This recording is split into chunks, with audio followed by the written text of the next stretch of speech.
नमस्कार, आपण पाहताय SR24 न्यूज. निर्भीड निपक्ष बातम्यांचं आपल्या हक्काचं व्यासपीठ. राहुरी फॅक्टरी परिसरात शेतमोजणीच्या कारणावरून मारहाण करत महिलेचा विनयभंग. पोलिसांत तक्रार दिल्यास पुन्हा मारहाण करण्याची धमकी. राहुरी पोलिसात 8 जणांविरुद्ध गुन्हा दाखल. राहुरी फॅक्टरी परिसरात शेतमोजणीच्या खुणा करण्याच्या कारणावरून 2 गटांत वाद होऊन महिलेसह तिच्या कुटुंबियांना लाकडी काठ्या व दगडानं मारहाण केल्याची घटना सोमवार दिनांक 24 ऑगस्ट रोजी दुपारी 1:30 वाजेच्या सुमारास घडली आहे. या प्रकरणी राहुरी पोलीस ठाण्यात 8 जणांविरुद्ध गुन्हा दाखल करण्यात आला आहे.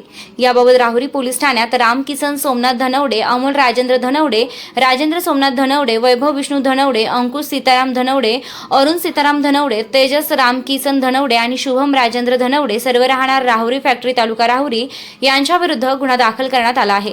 फिर्यादीत नमूद केल्यानुसार फिर्यादी महिला व त्यांचे साक्षीदार त्यांच्या शेतातील गट क्रमांक 505 व 506 मध्ये शेतमोजणीच्या खुणा करत असताना आरोपी तेथे आले असता त्यांच्या हातात लाकडी काठ्या होत्या. यावेळी आरोपींपैकी अंकुश सीताराम धनवडे याने माझ्या जमिनीकडे खुणा करायच्या नाही तर तुझ्या जागेत कर असं म्हणत वाद घातला. फिर्यादी महिला त्याला समजावून सांगत असताना आरोपीला राग आल्यानं त्यानं फिर्यादी महिलेस शिवीगाळ करून लाथाबुक्क्यांनी मारहाण केली व महिलेचा ब्लाऊज फाडून लज्जा उत्पन्न होईल असं कृत्य केल्याचा आरोप करण्यात आला. दरम्यान फिर्यादी महिलेस सासू सोडविण्यासाठी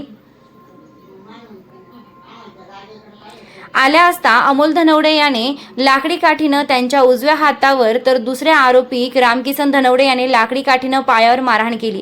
तसेच फिर्यादी महिलेच्या दिराच्या डोक्यात दगड मारून त्यांना जखमी केल्याचं फिर्यादीत नमूद करण्यात आलं आहे. यानंतर सर्व आरोपींनी शिवीगाळ करत लाथाबुक्क्यांनी मारहाण केली. तसेच आरोपी अरुण सीताराम धनवडे हा म्हणाला, शेतमोजणी करू नका, तुम्ही सामायिक रस्त्यानं कसे वागता ते आम्ही पाहून घेऊ. पोलिसात तक्रार दिली तर पुन्हा मारहाण करू अशी धमकी दिल्याचं फिर्यादीत म्हटलंय. तसेच तुम्ही वावर कसे करता तेच पाहतो असं म्हणत जीवे मारण्याची धमकी दिल्याचाही आरोप करण्यात आलाय. या प्रकरणी राहुरी पोलीस ठाण्यात गुन्हा रजिस्टर नंबर 949/2026 नुसार भारतीय न्याय संहितेच्या कलम 74, 118(1), 115(2), 351(2), 352, 189(2), 192 आणि 191(2) अन्वये गुन्हा दाखल करण्यात आला आहे. या घटनेचा पुढील तपास पोलीस निरीक्षक रवींद्र देशमुख यांच्या मार्गदर्शनाखाली पोलीस हवालदार प्रवीण बागुल हे करीत आहेत. SR24 न्यूज साठी ज्ञानेश्वर सुरशे, राहुरी.